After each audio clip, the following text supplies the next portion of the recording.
सौम्यासः, सोम के लिए जो बैठते हैं, सोम माने परमात्मा, उसके लिए जो बैठने वाले हैं, उसकी उपासना करने वाले जो लोग हैं, उसका चिंतन करने वाले लोग हैं, वो लोग सौम्यासा कहलाते हैं। अग्निश्वात्ताः, और जो अग्निहोत्र रोज करते हैं, ध्यान दीजिएगा, माने ये तो बहुत अच्छा लग रहा है सुनने में भी, सुनाने में भी, कि सभी पुत्रों को अपने माता पिता की सेवा करनी चाहिए, आवश्यक है। और साथ में हम सब ये भी कहते हैं, कहने वाले, कि माता पिता का आपको कभी व्यवहार अच्छा ना लगे, लेकिन आपका कर्तव्य होता है कि माता पिता की सेवा करते चले जाएं। पर वेद भी शिक्षा दे रहा है कि माता पिता भी कैसे होने चाहिए। अग्निश्वात्ताः, अग्नि के समीप बैठने वाले, परमात्मा की उपासना करने वाले भी होने चाहिए। वो अग्निहोत्र करने वाले नहीं होने चाहिए। यदि वो परमात्मा की उपासना नहीं कर पाते हैं और अग्निहोत्र नहीं करते हैं, तो सही माने में वो पितर तो नहीं, खाली आनुवंशिक परंपरा रह गई केवल, वेद की दृष्टि के वो पितर नहीं हुए। तो वेद की दृष्टि से पितर बनने के लिए भी आवश्यक है कि माता पिता को भी वैसी गुणवत्ता धारण करनी चाहिए और इसके लिए जुड़ना चाहिए।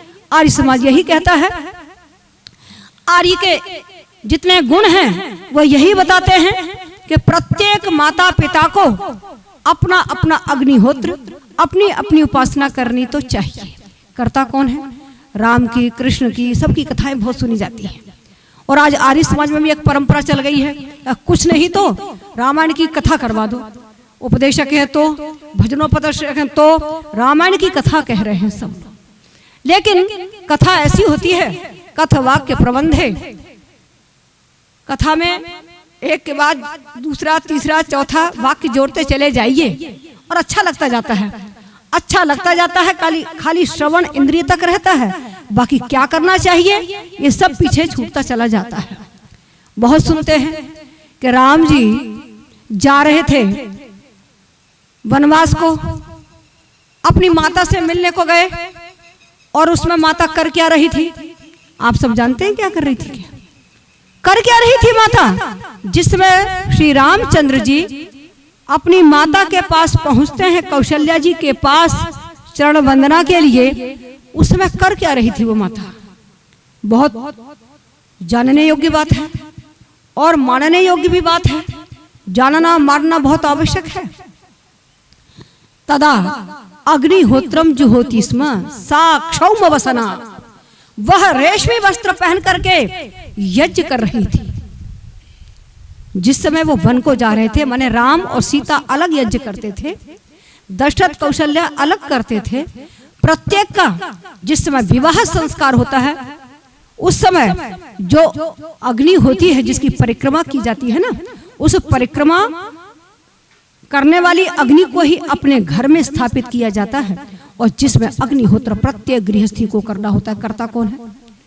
पितर तो बन रहे हैं। पितर की सेवा का भी उपदेश है बहुत ज्यादा। हमारा क्या दायित्व है? जब हम स्वयं नहीं करेंगे तो कौन करेगा? करेगा कौन? बच्चे क्यों सीखेंगे?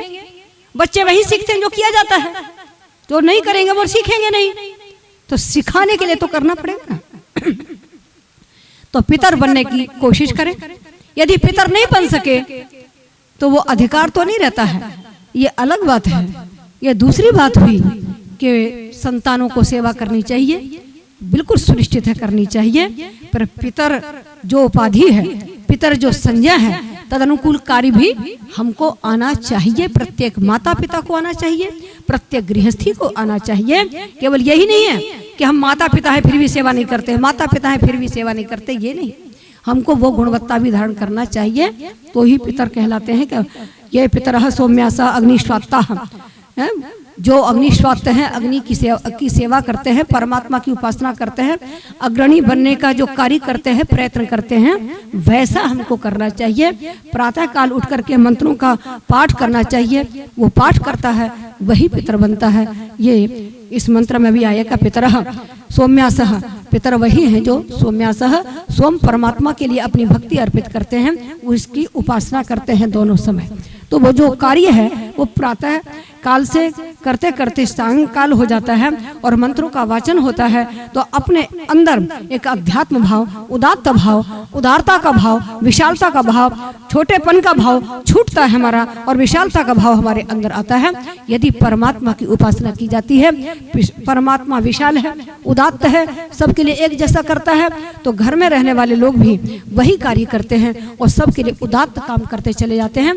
अपने पराये का ये कोई भेदभाव नहीं रखते हैं, तो अपने पराये का भेदभाव न रहे, हम एकात्मकता स्थापित करें। वह एक ईश्वर की उपासना करने से ही वो आती है। यदि एक ईश्वर की उपासना की तो मेरे जीवन में भी एकात्म आत्म भाव जो है वो नहीं आ पाता है। एकात्म भाव के लिए वह भी हमें आवश्यक है जो करना चाहिए। ये मंत्रों का भाव था।